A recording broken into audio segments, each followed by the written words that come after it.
جو chief justice صاحب ہیں وہ اتنے اتاولے ہو رہے تھے اپنی مرضی کا فیصلہ کرنے کے لیے. سپریم کورٹ کو نا کوئی وہ اس طرح دوستی یاری میں مجھے لگتا ہے کوئی چلا رہے ہیں. عطر من اللہ نے پہلے ہی دن جو باتیں کی تھیں رب دا واسطہ ہی یہ نہ کریں کہ ہم مارے جائیں گے. پارلیمنٹ کی جو ڈیزولوشن تھی وہ بھی ٹھیک تھی یا نہیں تھی؟ جو 3 پیاروں کا جو فیصلہ ہے جو سیاسی جماعتیں ہیں ان کا ذکر ہی نہیں ہے. سپریم کورٹ کے اندر سے بھی آوازیں سننے کو مل رہی ہیں. مطلب بینچ فکسنگ کی اس سے اعلیٰ ترین مثال اور کوئی. یہ جو چیف جسٹس صاحب تھے نا وہ اپنی پاور شو کر رہے تھے, کسی کو وہ پیغام دے رہے تھے.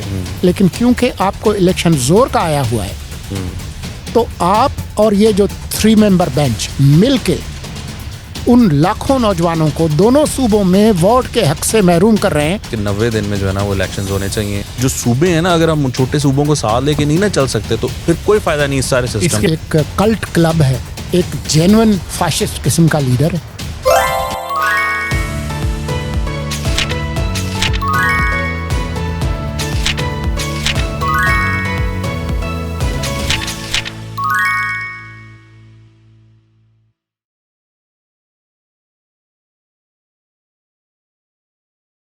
السلام علیکم and welcome to the sitting committee. میں ہوں حسن افتخار, میرے ساتھ ہیں وقاص حبیب رانا اور آج ہمیں جوائن کر رہے ہیں ہمارے شو میں اسپیشل گیسٹ مرتضیٰ سولنگی صاحب. سولنگی صاحب ویلکم ٹو دا شو. شکریہ. ناظرین, آپ کو جیسے کہ پتہ ہے کہ ہم لوگ we are sort of stick on the same topic. آپ لوگ بھی کہتے ہوں گے کہ اس ٹاپک سے آگے نہیں جاتے, لیکن پاکستان کی جو سیاست ہے وہ بھی اسی جگہ پر کھڑی ہو گئی ہے. سپریم کورٹ کی بات ہے, الیکشن کمیشن کا جو فیصلہ تھا کہ الیکشن جو ہے وہ جا کے اکتوبر کی 8 تاریخ کو کروائے جائیں گے, سپریم کورٹ نے وہ اٹھا کر باہر پھینک دیا. لیکن وہ مسئلہ ختم نہیں ہوتا نظر آ رہا, کیونکہ ایک اور سپریم کورٹ کے جج ہیں جسٹس عطر من اللہ صاحب, انہوں نے ایک آج فیصلہ جاری کر دیا. بڑا ڈیٹیلڈ فیصلہ ہے. اس کے اندر انہوں نے بڑا کلیئرلی کیٹیگوریکلی کہا ہے کہ جو سو موٹو اوریجنل تھا جس میں الیکشن کی ایک ڈیٹ دی گئی تھی اپریل کی, وہ ایکچولی ریجیکٹ کر دیا گیا تھا سپریم کورٹ کی طرف سے 4/4-3, یعنی کہ 4 ججز ایک طرف تھے جنہوں نے کہا کہ یہ سو موٹو بنتا ہی نہیں ہے, اس کو ریجیکٹ کر دیا جائے, اور 3 ججز ایسے تھے جنہوں نے کہا نہیں یہ بنتا ہے, اور آبویسلی انہوں نے ہی آگے فیصلہ دیا. تو اگر ہم عطر من اللہ صاحب کی بات کو دیکھیں تو اس سے تو یہ لگتا ہے کہ سپریم کورٹ کا جو فیصلہ جس کی امپلیمنٹیشن کے لیے ایک بینچ بنایا گیا اور پھر امپلیمنٹیشن کے لیے جسٹس جو ہیں اعجاز الاحسن صاحب, ان کی ذمہ داری بھی لگا دی گئی کہ وہ الیکشن کمیشن سے پوچھیں گے اور گورنمنٹ بھی ان کو بتائے گی کہ فنڈس دیے گئے یا نہیں دیے گئے, وہ سب کچھ تو ایسا لگتا ہے کہ انلیگل ہے. تو وقاص بھائی یہ ہو کیا رہے یار, سمجھ ہی نہیں آ رہی. مطلب عدالت والے آپس میں اس طرح لڑ پڑے اور اتنا کھلم کھلا لڑائی ہو رہی ہے. اچھا سوری, میں آپ کنٹینیو کرنے سے پہلے مجھے حیرت کی بات یہ ہے کہ اس میں عطر من اللہ صاحب نے یہ تک کہا ہے کہ میں تو اس بینچ سے اٹھا ہی نہیں تھا. 27 کی وہ فیبرری کی ایک بات کر رہے ہیں کہ ٹی روم میں جو بات چیت ہمارے ججز کی ہوئی اس کے اندر یہ کہیں پہ بھی میں نے نہیں کہا, نہ یہ میری انڈرسٹینڈنگ تھی کہ میں جج اس بینچ کا پارٹ نہیں ہوں. لیکن جب آپ گئے کورٹ میں تو مجھے آپ نے اس بینچ سے اٹھا دیا. میری اپنے کسی ڈیسیجن کے اندر بھی میں نے یہ نہیں کہا تھا کہ میں اس بینچ میں نہیں بیٹھنا چاہتا. تو یہ دیکھیں نا, مطلب جج صاحب جو چیف جسٹس صاحب ہیں وہ اتنے اتاولے ہو رہے تھے اپنی مرضی کا فیصلہ کرنے کے لیے کہ ان کو نظر آیا کہ بھائی یہ جج جو ہے یہ جا سکتا ہے خلاف, تو اس کو بینچ سے ہی اٹھا دیا. یہ ہو کیا رہا ہے, مطلب مجھے کچھ سمجھ نہیں, آپ کو سمجھ آ رہی ہے؟ نہیں, بالکل سمجھ نہیں آ رہی ہے. اور وہ یہ مرتضیٰ صاحب اس طرح ہوتا ہے نا جس طرح کہ وہ آپ سمجھتے ہیں کہ یار دوست ہی آ رہا ہے, کوئی نہیں سمجھ جائے گا, انڈرسٹینڈ کر لے گا معاملے کو. آپ سم ٹائمز اس کو اس طرح ایکسپلین نہیں کرتے. تو یہ لگتا ہے اس طرح ہے کہ وہ چیف جسٹس صاحب نے سوچا کہ یار اپنی ہیں, جگری ہیں سارے, کوئی بات نہیں, ایک کو میں ادھر کر دوں, 2 کو ادھر کر دوں, کیا فرق پڑتا ہے. کوئی اس طرح کا معاملہ کیا انہوں نے سپریم کورٹ کو نا کوئی وہ اس طرح دوستی یاری میں مجھے لگتا ہے کوئی چلا رہے ہیں. کوئی غلط فہمی انہوں نے نا ڈیولپ کی ہوئی ہے کہ یہ جو ہے نا کوئی سپریم کورٹ نہیں ہے, یہ کوئی میرے وہ کوئی دوستیاں یاریاں, نہیں تو دوستی یاری کلب نہیں ہوتا جو, ہاں فرینڈ شپ کلب, بوائز کلب. لیکن وہاں پہ بھی لگ رہا ہے کہ ان کی دوستی زیادہ لوگوں سے تو نہیں ہے, صرف 3 ججز یار نہ, وہ تو دیکھیں نا, دوست نہ رہا, یار نہ رہا, زندگی مجھے تیرا اعتبار نہ رہا. تو یہ تو اب چیف جسٹس صاحب آپ میرے خیال سے یہی کچھ گا رہے ہوں گے. لیکن عطر من اللہ صاحب کے ایلیویشن میں بھی ان کا ہاتھ تھا نا, تو وہ سوچ رہے ہوں کہ میں نہ ہی تو میں ایلیویٹ کرتا تو چنگا بھلا اسلام آباد ہائی کورٹ بیٹھے سے تھے آگے میرے خلاف. نہیں, عطر من اللہ کو روکنے کی کافی کوشش کی گئی تھی, لیکن پھر آخر میں ایک یہ کمپرومائز فارمولا تھا کہ اچھا تسی اپنا لاؤ تو پھر اسی اپنا لانے ہیں. تو وہ اس طرح سے ایک کمپرومائز فارمولا بنا تھا. لیکن عطر من اللہ نے پہلے ہی دن جو باتیں کی تھیں وہ اس سے جو ہے وہ الارم بیل جو ہے وہ بج گئے تھے. کیونکہ وہ عطر من اللہ پہلے شخص تھے جس نے کہا کہ اچھا یہ تو ہم دیکھ لیتے ہیں کہ جی الیکشنز کب کرانے ہیں, لیکن پہلے یہ تو طے ہو جائے کہ یہ جو اسمبلیاں تحلیل ہوئی ہیں کیا یہ آئینی اور قانونی طریقے سے ہوئی ہیں. یہ ٹھیک ہے کہ اس میں لکھا ہے کہ اگر وقت سے پہلے اسمبلی تحلیل ہو تو 90 دن میں الیکشن کرانے ہیں, یہ لکھا ہے, لیکن یہ اختیار ہے کس کا؟ یہ اختیار تو ہے وزیر اعلیٰ کا. کیا دونوں صوبوں کے وزرائے اعلیٰ نے یہ اختیار استعمال کیا یا کسی اور نے کیا؟ کیونکہ انہوں نے تو متعدد انٹرویوز، کیمرے، بیانات میں کہا ہے کہ جی ہم تو نہیں توڑنا چاہتے، رب دا واسطہ ہی یہ نہ کریں کہ ہم مارے جائیں گے.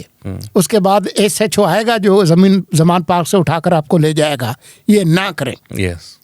لیکن کیونکہ ان کو تحلیل کرنا زور کا آیا ہوا تھا تو اس کے بعد انہوں نے یہ ان سے کروایا. حکم آیا ہوا تھا سر ان کو. تو یہ تو انہوں نے کنپٹی پہ بندوق رکھ کے، گلے پہ انگوٹھا رکھ کر انہوں نے یہ کروایا. یہ جانے نہ جانے، گل ہی نہ جانے، باغ تو سارا جانے ہے. سب کو پتا ہے، بچے کو پتا ہے کہ یہ اسمبلی اس بندے نے توڑوائی جو خود اسمبلی کا ممبر نہیں تھا. جو کسی اسمبلی کا ممبر نہیں تھا. قومی اسمبلی سے وہ بھاگ آئے تھے. نہ وہ پنجاب اسمبلی کا ممبر تھا، نہ خیبر پختونخوا اسمبلی کا ممبر تھا. اور آپ 12 کروڑ کی لوگوں کی اسمبلی اس کو توڑ رہے ہیں. ادھر خیبر پختونخوا میں وہاں پر 2/3 اکثریت ہے، کوئی بحران نہیں ہے. آپ دوبارہ کیا کریں گے؟ مطلب 2/3 تو پہلے ہی، اگر دوبارہ بھی جیت جائیں گے تو 2/3 ہوگی. سیم وہ عطر منی اللہ صاحب کو بتایا نا انہوں نے کیا لکھا ہے. عطر منی اللہ صاحب نے ہینڈز کلین ہونے کے بارے میں، عطر منی اللہ صاحب نے اس بات جو آپ نے کی ہے اس کے بارے میں عطر منی اللہ صاحب نے بالکل بات کی. انہوں نے کہا کہ جو سیاسی معاملات ہیں اس کے اندر سپریم کورٹ کو انوالو کرایا گیا، سپریم کورٹ کے چیف جسٹس صاحب کی جانب سے. اور انہوں نے کہا کہ بیسک اسٹینڈنگ پرنسپل جو لاء کا وہ یہ کہ جو شخص عدالت آتا ہے ریلیف لینے کے لیے اس کے ہاتھ کلین ہونے چاہیے. لیکن ان کا یہ جو آپ نے بات کی اسمبلی توڑنے والی، اس کے اوپر عطر منی اللہ صاحب کہہ رہے ہیں کہ یہ ایک عجیب گفتگو تھی. مطلب جو دوسری پارٹی تھی وہ سیریس ہی نہیں لگ رہی تھی. اور انہوں نے اگزامپل یہ بھی دی کہ جب نو کانفیڈنس کی ووٹ کی موو ہوئی تو اس کے بعد سے وہ پارلیمنٹ میں گئے ہی نہیں. یعنی وہ اپوزیشن میں بیٹھنے کو انہوں نے خان صاحب نے نہیں اس وقت ترجیح دی، بلکہ انہوں نے کہا کہ ہم اس کو بائیکاٹ کرتے ہیں، چھوڑ دیتے ہیں. تو اس میں منی اللہ صاحب نے کہا کہ ایک ایسی پارٹی جو کہ مطلب اس طرح کی پوائنٹ سکورنگ کرنا چاہ رہی تھی اور اس کو آپ نے سپریم کورٹ کا پلیٹ فارم پرووائڈ کیا یہ سارا کچھ کرنے کے لیے. جہاں تک آپ نے بات کی عطر منی اللہ صاحب نے، جو اوریجنل ڈیسیجن تھا، جب اوریجنل ڈسکشن ہو رہی تھی تو تب بھی وہ بار بار یہ سوال پوچھتے تھے کہ جو اسمبلی تھی اس وقت چیف جسٹس نے کہا کہ ہم اس کو بھی دیکھیں گے. جب عطر منی اللہ نے یہ سوال پہلی ہیئرنگ میں اٹھایا کہ جی پہلے یہ تو طے ہو جائے کیا پارلیمنٹ کی جو ڈیزولوشن تھی وہ بھی ٹھیک تھی یا نہیں تھی، تو انہوں نے کہا جی اس کو ہم دیکھیں گے. لیکن آپ نے بعد میں جب سارے ججز کو نکال کے وہ گلیاں سنیاں کر کے اور پھر جب 3 مرزا یار وہاں پر پھر رہے تھے تو انہوں نے اس کو خاطر میں نہیں رہا، اس کا ذکر ہی نہیں ہے. سر یہ ایسے کرتے ہیں، یہ بہت سے معاملات میں نے دیکھا ہے کہ وہ اپنا کوئی بھی کھڑا ہوتا ہے نا وکیل تو اس کو کہتا ہے ہاں اس کو ہم دیکھ لیں گے، آپ کو موقع دیں گے.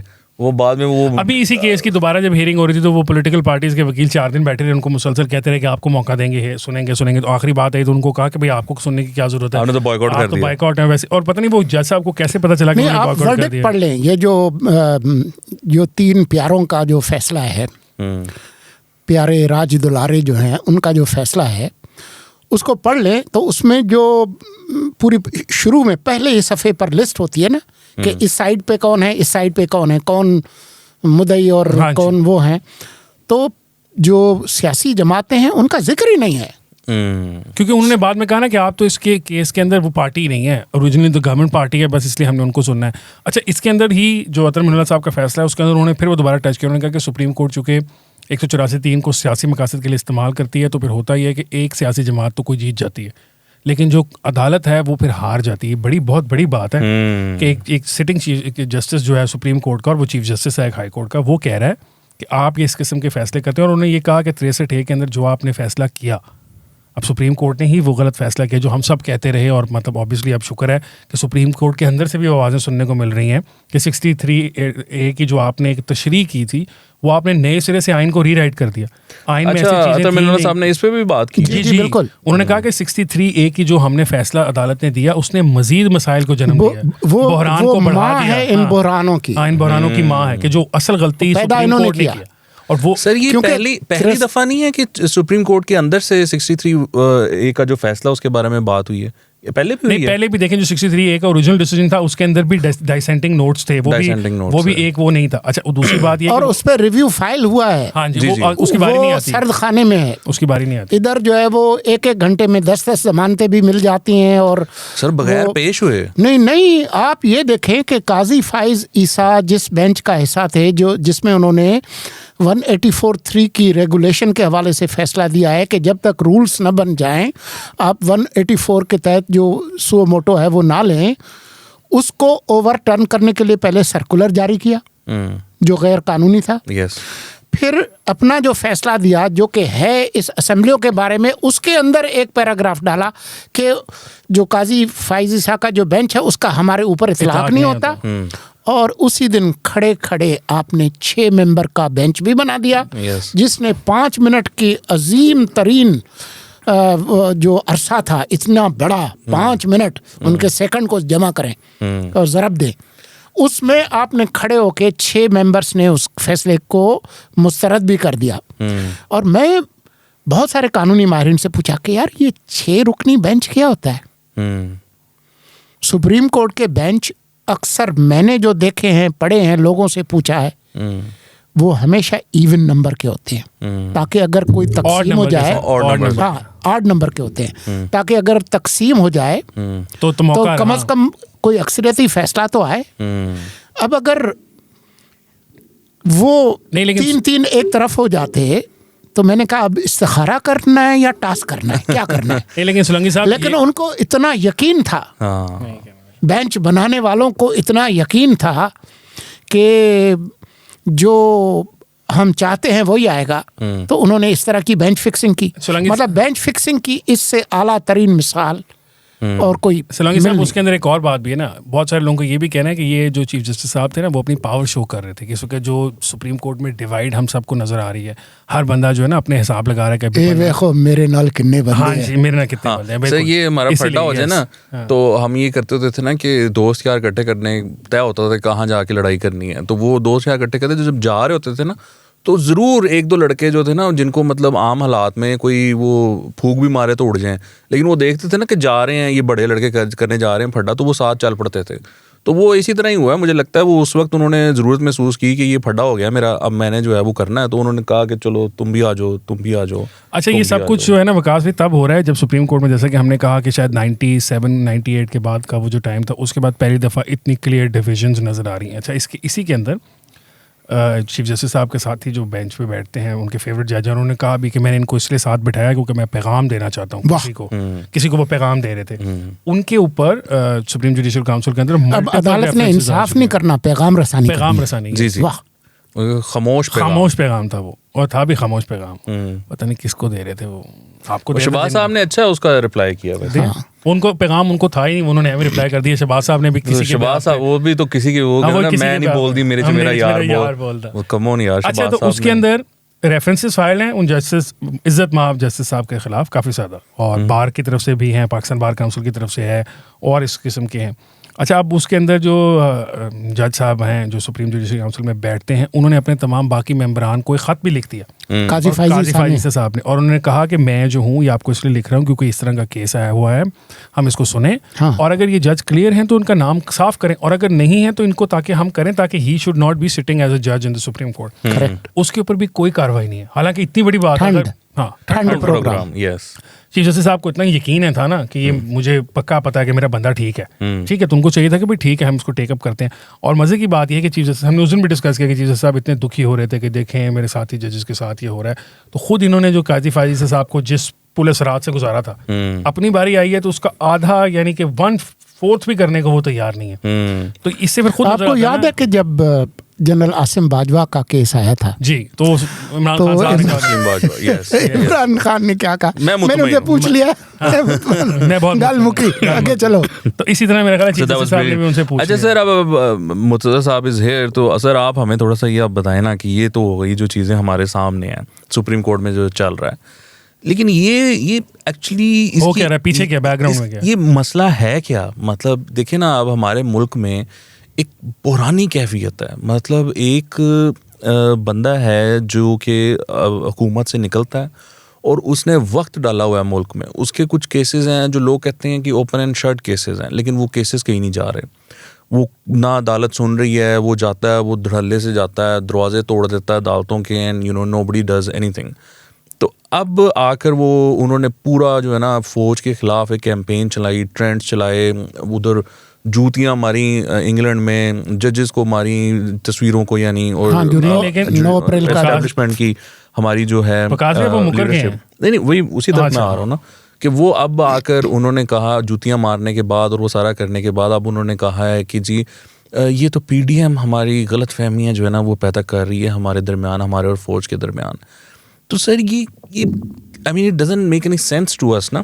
تو یہ تھوڑی سی please try to make some sense out of it کہ یہ ہو کیا رہا ہے. پی ڈی ایم نے کہا تھا خان صاحب کو کہ ڈرٹی ہیری کہیں کسی کو, یا نام لے لے کے تقریروں میں لوگوں کے نام لے اور اس قسم کی باتیں کریں. دیکھو نا وہ تو آپ ان کے لوگوں سے جا کے جب پوچھو گے تو انہوں نے تو یہی کہنا ہے, انہوں نے کہا خان تو معصوم ہے. خان کو تو آگے کسی نے کہا اور اس نے سنا اور اس نے وہ یاد ہے جس طرح انہوں نے کہا تھا وہ مرتضیٰ پویا والی بات کہ مرتضیٰ پویا نے فلانے کو کہا, فلانے نے فلانے کو کہا, مجھے کہا اور ٹویٹ ہو گئی. حامد میر صاحب کو انہوں نے یہ کہا سیاسی بات, انہوں نے یہ کلیریفیکیشن دی تھی. تو سر یہ اب یہ 35 پنچر والی بات کے اوپر ہے. ہاں یہ اب کیا چل رہا ہے, یہ ہمارا جو خان صاحب کا جو نیا سٹانس ہے فوج کے لیے, اس کے پیچھے کیا ہے؟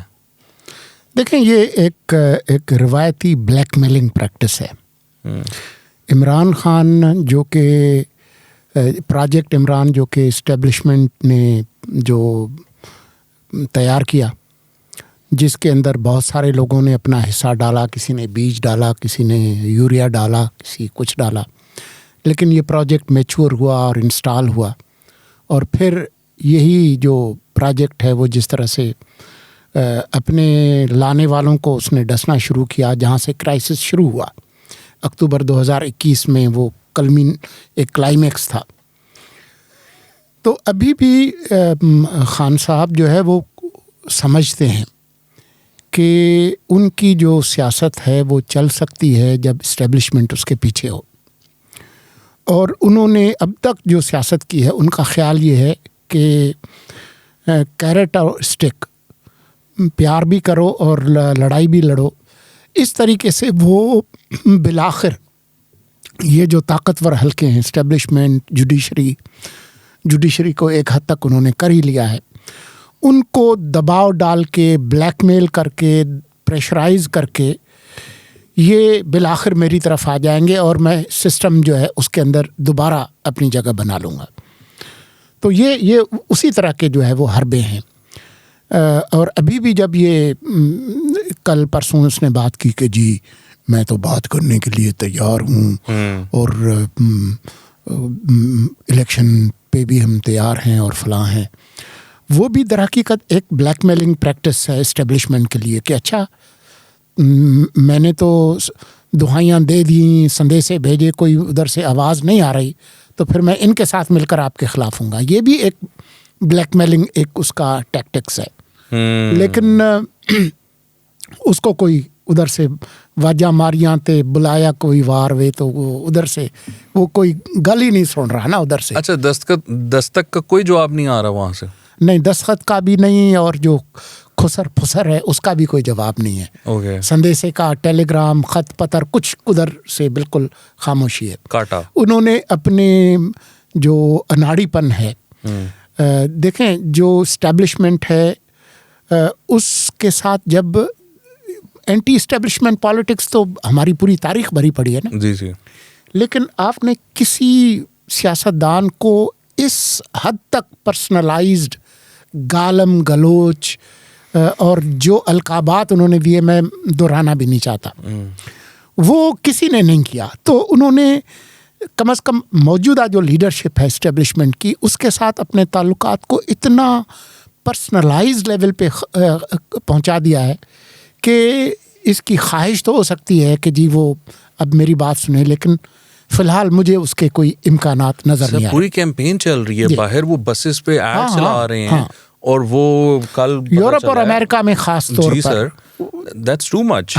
مطلب آپ جو کر رہے ہو وہ آپ اداروں کو بدنام کر رہے ہو. یہاں پر کیا کچھ نہیں ہوتا رہا, جو ان کے ساتھ کوئی انوکھا کام نہیں ہو رہا یہاں پر, یہ نون کے ساتھ, پیپلز پارٹی کے ساتھ, یہ تو بڑی ہے تاریخ نا.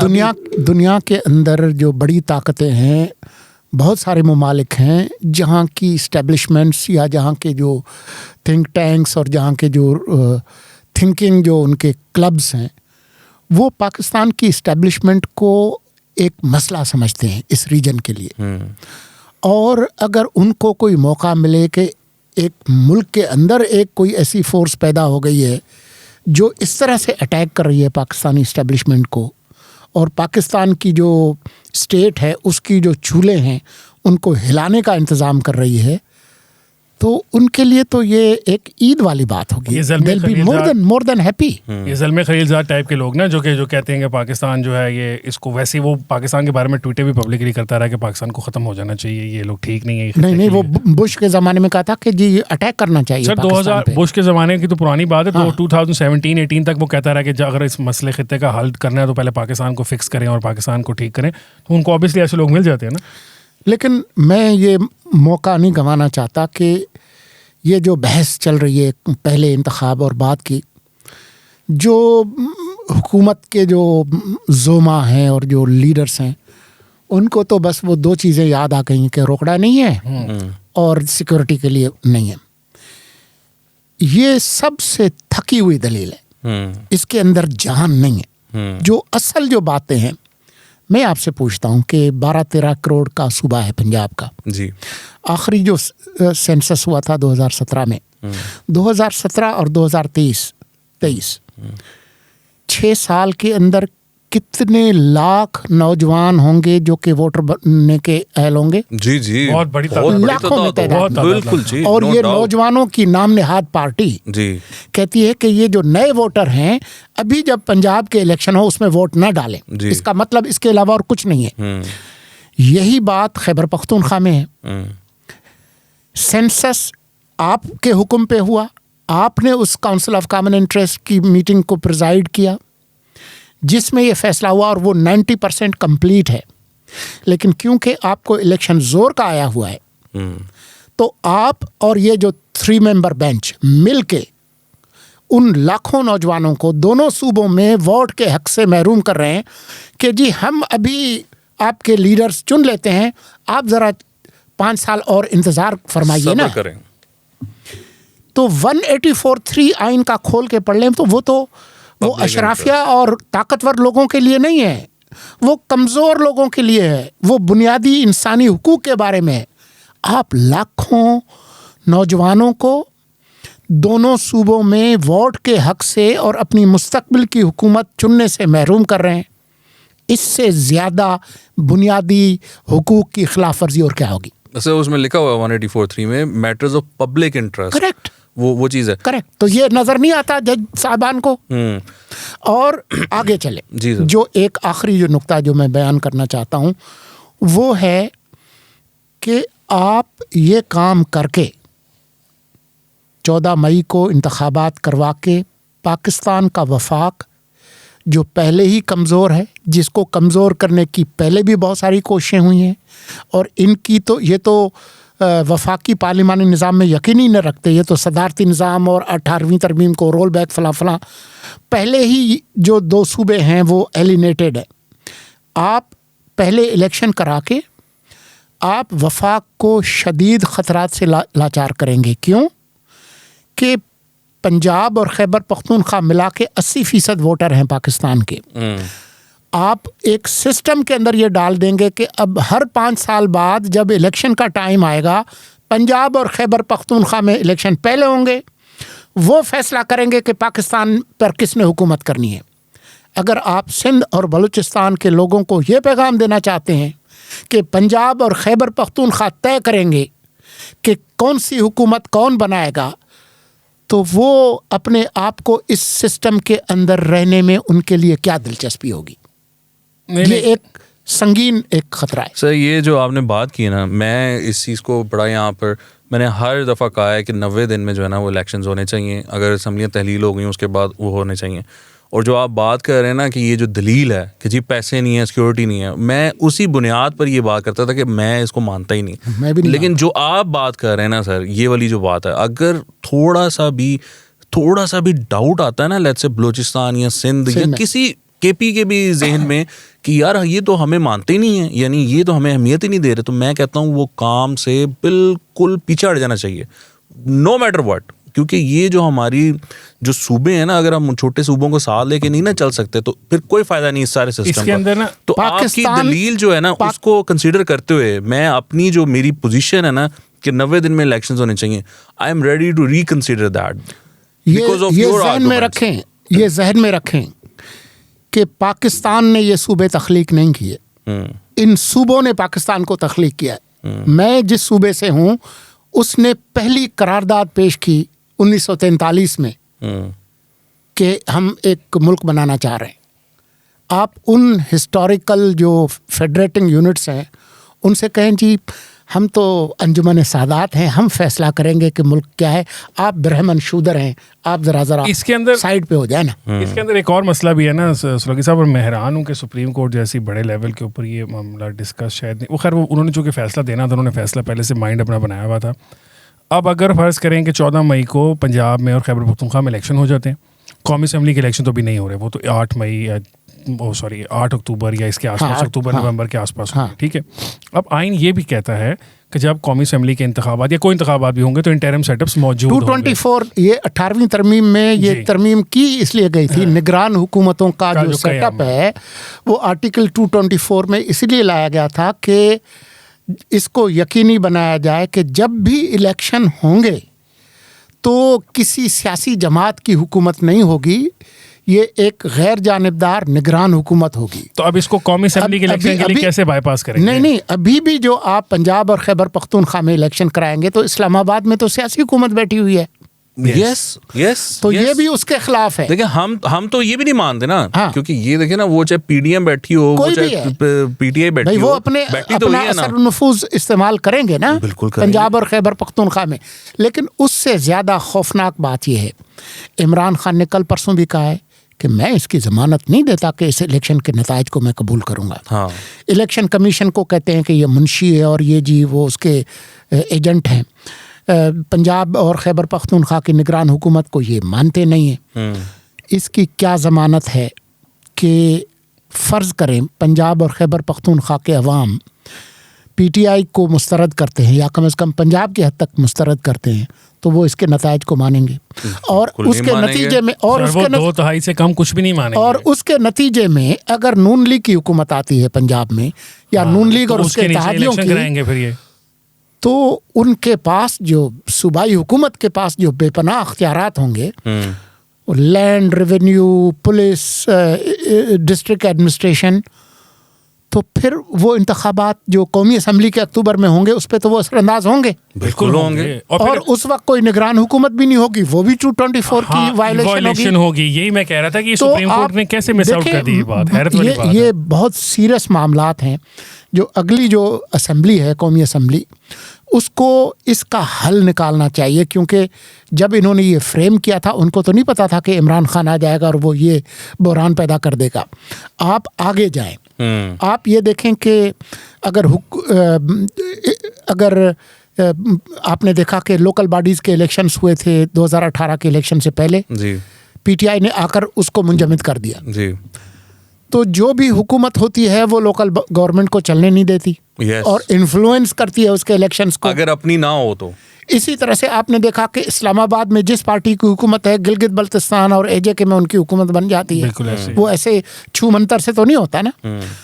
تو میں تو یہ کہتا ہوں کہ ان کو اور ایک سٹیپ آگے جا کے کہنا چاہیے کہ خود اے جے کے, گلگت بلتستان اور مقامی حکومتوں اور باقی یہ سارے انتخابات ایک ہی وقت میں ہونے چاہیے, تاکہ پورے ملک کی تمام حکومتوں میں ایک پولیٹیکل سیٹ اپ آئے اور استحکام آئے.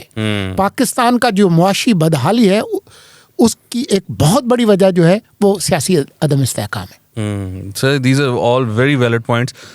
اس کا مطلب یہ ہے کہ مور ڈیموکریسی. اگر آپ کے پاس کوئی مسئلہ آ جائے نا تو اس کو حل کرنے کا یہی افہام و تفہیم سے حل کریں, بیٹھ کے کریں. اور بازے کی بات یہ ہے کہ جہاں خان صاحب اسٹیبلشمنٹ سے بات کرنے کو تیار ہیں, خان صاحب خود تو نہیں لیکن خان صاحب کے بہت سارے سینئر رہنما جو ہیں وہ فائنلی اس بات پہ آ رہے ہیں کہ سیاستدانوں کو آپس میں بیٹھ کر کچھ ڈسکشن کر لینی چاہیے. لیکن عمران خان نے ہمیشہ ان کو ویٹو کیا ہے. یہ ایک کلٹ کلب ہے. آپ جتنے بھی یہ جو استعفے کا معاملہ تھا 2014 میں بھی اس کی پارٹی نے کہا تھا کہ ہم نہیں دینا چاہتے لیکن اس نے زبردستی کیا. ابھی بھی دونوں اسمبلیوں کی تحلیل کے لیے دونوں چیف منسٹرز اور وہ راضی نہیں تھے, اس نے کیا. تو عمران خان جو ہے وہ اس کے علاوہ اب ان کے ہاتھ میں کچھ نہیں ہے. وہ تو ایک جینون فاشسٹ قسم کا لیڈر ہے. تو وہ تو زبردستی اپنی جو شہنشاہ معظم جو ہے وہ اس طریقے سے وہ چلوائے گا اپنی پارٹی کو. اچھا سر, اب یہ دیکھیں نا کہ ہمارے ہاں ایک بہت بڑی ریالٹی ہے, وہ ہے اسٹیبلشمنٹ, جو کہ سارا ماضی میں سارا کچھ چلاتی رہی ہے. یہ جو ہائیبرڈ سارا نظام تھا یہ انہی کا تخلیق کیا ہوا تھا, انہوں نے اس کو پروان چڑھایا, کھڑا کیا, سارا کچھ کیا. اب وہ یہ ہوا ہے کہ وہ ایک دم ایک بات ہوئی ہے کہ جی ہم نیوٹرل ہو گئے ہیں, ہم جو ہے نا وہ سیاست میں شامل نہیں ہونا چاہتے, ہمارا ادارہ جو ہے وہ بڑا بدنام ہو گیا ہے. وہ نیوٹرلٹی کی طرف جانا چاہ رہے ہیں یا گئے ہیں, اور دوسری طرف سے میری نظر میں ایک پیرالل اسٹیبلشمنٹ جو ہے نا اس کا قیام وہ ہو گیا ہے. اس میں جوڈیشری آف کورس ہمیشہ سے شامل رہی ہے اسٹیبلشمنٹ میں, وہ بھی شامل ہے, اور کچھ ریٹائرڈ جو ہیں وہ جنرلز وغیرہ بھی شامل ہیں, اور وہ اپنا لگے ہوئے ہیں کام کرنے جو بھی سلسلہ ہے.